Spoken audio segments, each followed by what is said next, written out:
Welcome back, dear viewers, to another enlightening journey of self-improvement and personal growth. Today we're delving into a timeless classic, a book that has transformed countless lives and shaped the way we approach success and effectiveness. We're talking about The 7 Habits of Highly Effective People by the brilliant Stephen Covey. It's not just a book, it's a blueprint for achieving greatness in both our personal and professional lives. In this video, we'll dissect each of these 7 habits, revealing their profound wisdom and practicality. Chapter 1. Principles and Paradigms. Stephen Covey states that for people to succeed, they must cultivate habits aligned with good principles. Without using principles as a backdrop, it is likely that a person will make a lot of mistakes and will never reach the final destination that they wish to. For example, consider your first visit to a foreign city. The streets are unfamiliar and the signs are in a language foreign to you. How will you navigate and reach your destination?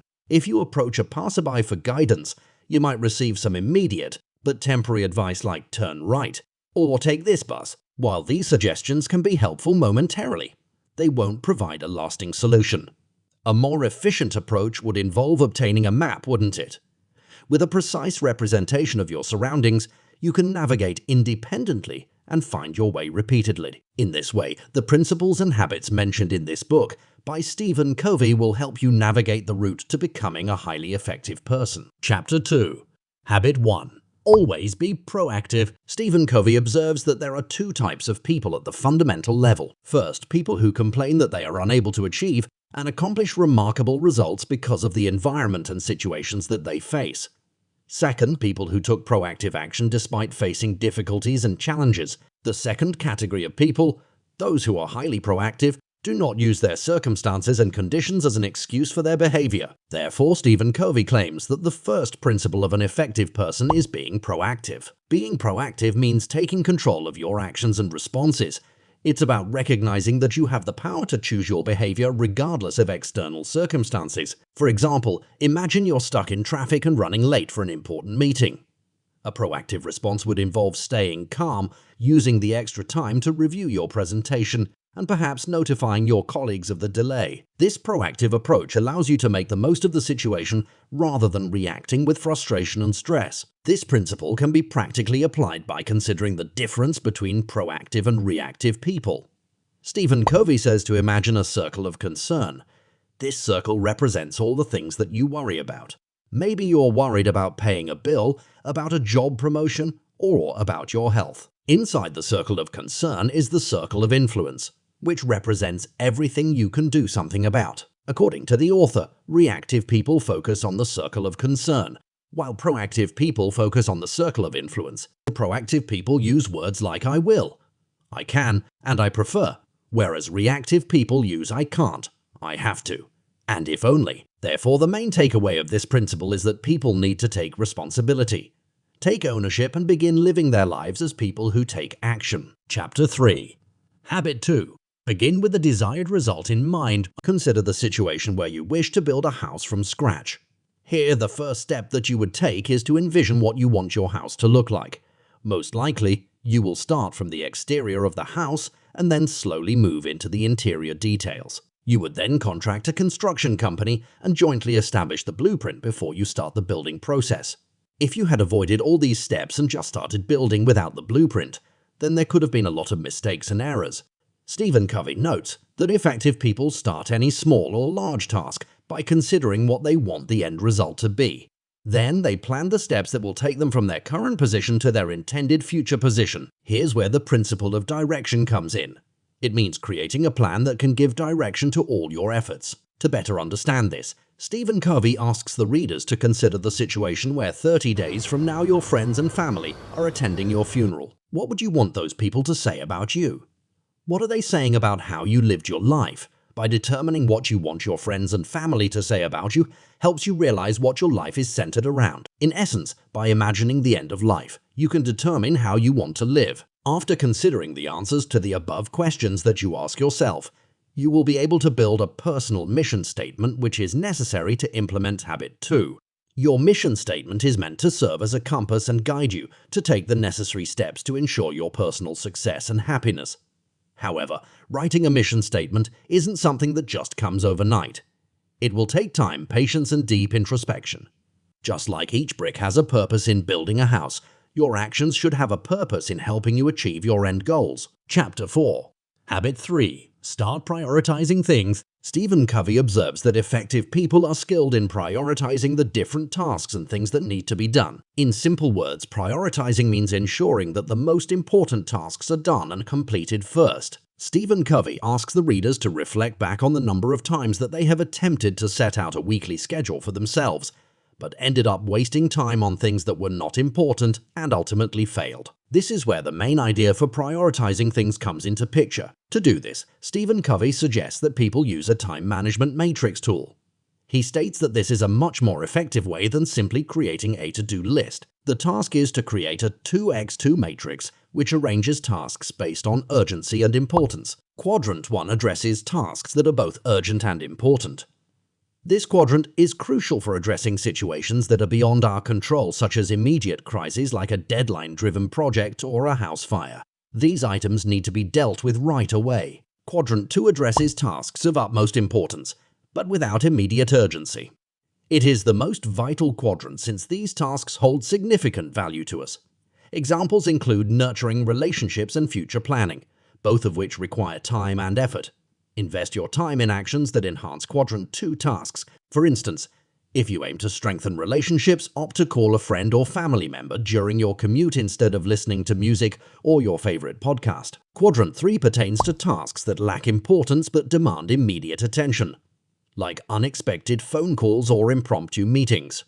Prioritizing tasks in this quadrant means reacting to others' priorities rather than your own, which can result in negative outcomes such as a short-term focus or a sense of losing control in your life. Quadrant 4 focuses on tasks that are neither important nor urgent. These tasks include those that are a complete waste of time, like watching an entire series of Netflix in one day or mindlessly scrolling social media while at work. These tasks lead to a life of complete dependence and are the main result for many people to get fired from jobs. Among the 4 given quadrants, Stephen Covey states that it is most important to focus on Quadrant 2. It is because these are the tasks that are most important to us. They are the things that make us happy, and so it is important to learn to say no to some of the unimportant things from the other quadrants by giving priority to Quadrant 2. The items within Quadrant 2 are the ones that will give you long-term satisfaction and results. So do not waste your time answering calls or attending pointless meetings that are part of the other quadrants. Chapter 5. Habit 4. Always look for the win-win scenario. Suppose you are at a basketball match. It's the final competition of the season. There can only be one winner and one loser. One team takes home the trophy, the other goes home empty-handed, no matter how well they played. However, not all areas of life are like this, where one team must triumph and the rest fail. In fact, if you use collaborative thinking, most situations can be mutually beneficial. Stephen Covey states that effective people adopt a habit of looking for a win-win scenario. He says that there can be 6 different scenarios. The first is the win-win model in which both people win. Problems are resolved by creating a mutually beneficial solution that satisfies both parties. The second is the win-lose model in which people think if I win, you lose. Win-lose people use their power, position, and credentials to influence others to get what they want. The third is the lose-win model in which people think if I lose, you win. Lose-win people aim to please those around them and seek popularity and acceptance. The fourth is the lose-lose model in which both people lose. Whenever 2 win-lose people or 2 determined, stubborn, and ego-driven people negotiate with one another, it will always end in a lose-lose situation. The fifth is the win model in which people simply don't care what the outcome is for the other party if they win. The final model is the win-win or no-deal mindset in which people believe if a mutually beneficial agreement cannot be made, then no deal will be made. What's the best way to ensure you're always looking for the win-win? Adopt an abundance mentality. This mindset doesn't see good things like success, joy, fulfillment, or even profits as rare commodities. Instead, it knows there's always plenty for everyone. The abundance mindset means believing that there is enough to benefit everyone. To practically apply this method, it is important to put yourself in the other person's shoes and note down all the solutions that the other person would consider as a win for themselves. Then write down your own solutions to the given situation. Finally, try to arrive at a solution that meets the winning criteria for all parties. Chapter 6.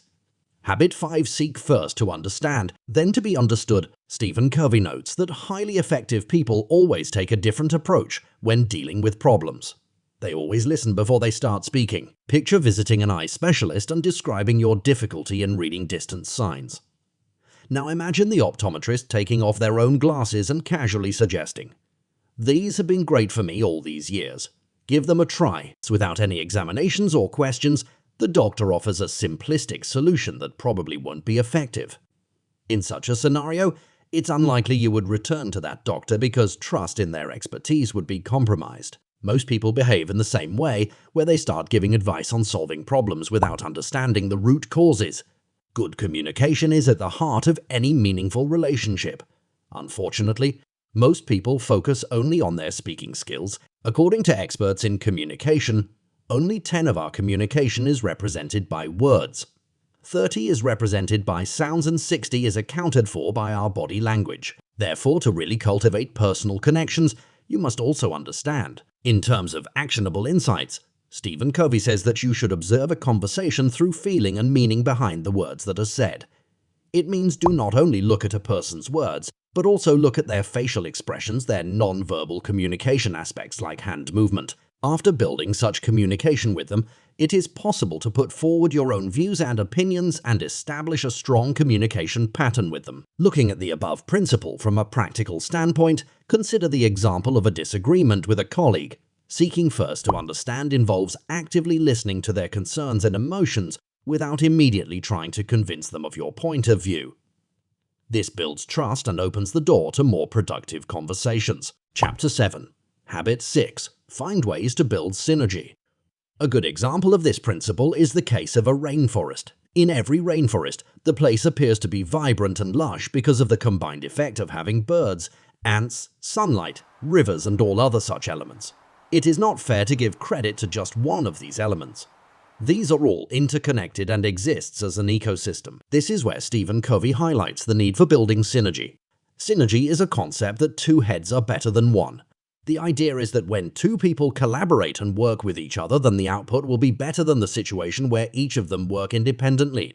Stephen Covey observes that when people work together, then they reinforce and build up each other's positive attributes while mitigating the ones. While each person thinks differently, each person offers something that can benefit the greater good. Synergy allows you to open yourself up to new opportunities with endless possibilities. Synergy allows you to listen to one another's differences and determine how to come together to tackle a shared challenge. Highly effective people put this principle into practice by drawing on the previous habits that were discussed in this section related to win-win thinking and empathetic listening. The use of both these principles will help to create synergistic energy and environment in which everyone feels safe and respected. As a result, people will feel more welcome and encouraged to share their ideas and build on each other's contribution in a way that creates maximum benefit for all the people involved. As a practical takeaway, consider the following exercise. Start by creating a list of people that you don't get along with. Choose just one person and determine how their views are different than yours. How can you find synergy between your perspective and theirs? How can you be more open-minded and confident about their differences? Chapter 8. Habit 7. Sharpen the Saw. Picture yourself as a world-class chef. Every day, you head into your kitchen and use your favorite knife to chop, slice, and dice everything. However, eventually all this use makes the knife dull. But you would not throw away the knife. Instead, you would sharpen it. Stephen Covey observes that highly effective people set time aside for sharpening themselves. They devote time to improve themselves physically, spiritually, mentally, and socially. Improving yourself physically means eating well, getting sufficient sleep, and engaging in regular exercise. These steps will help you build flexibility, endurance, and strength. Doing this will also assist you in fulfilling the principle of being proactive. Improving yourself spiritually does not only focus on the religion aspect. Instead, it is associated with taking a step back and examining your life while being mindful of your actions and habits. Improving yourself mentally means reading great books, keeping a journal of your thoughts and insights, limiting the amount of programmed television, and only focusing on tasks that enrich life and help you build a stronger and better mindset. Finally, improving yourself socially and emotionally requires you to focus on development of deep, meaningful relationships. It means you should spend time to understand others and make meaningful contributions that can improve their lives. A person should spend time with their loved ones, regularly engage in chats with their colleagues, and even spend time playing with their children. At this point, it is important to maintain an abundance mentality whereby you believe that there is enough benefits and value for everyone to have and enjoy. Chapter 9. Recap of the key points, looking back at the key arguments and discussions made by Stephen Covey. The following habits are immensely important. Habit 1. Be proactive. Stop reacting to life and its situations. Instead, begin taking action even though the situations you face may be difficult. Habit 2. Begin with an end in mind. Stop working aimlessly. Instead, have a vision for your future and align your actions to make that vision a reality. Habit 3. Learn to work on a priority basis. Stop wasting your time on tasks that seem urgent at the moment but don't align with your goals. Instead, prioritize your tasks and focus on the non-urgent, important items. Habit 4. Think win-win. Stop thinking that you must win and someone else must lose. Instead, come up with a mutually beneficial solution for both parties. Habit 5. Seek first to understand, then to be understood. Stop jumping to provide a solution or a response. Instead, listen emphatically to understand others around you, then communicate ideas that align with another's feelings. Habit 6. Find ways to create synergy. Stop working independently. Instead, use the strengths of others around you. Habit 7. Sharpen the saw. Do not focus on only one aspect of performance, but rather focus on mental, physical, spiritual, and social aspects. Subscribe to our channel for more book summaries and key actionable insights from some of the best financial gurus and experts around the globe.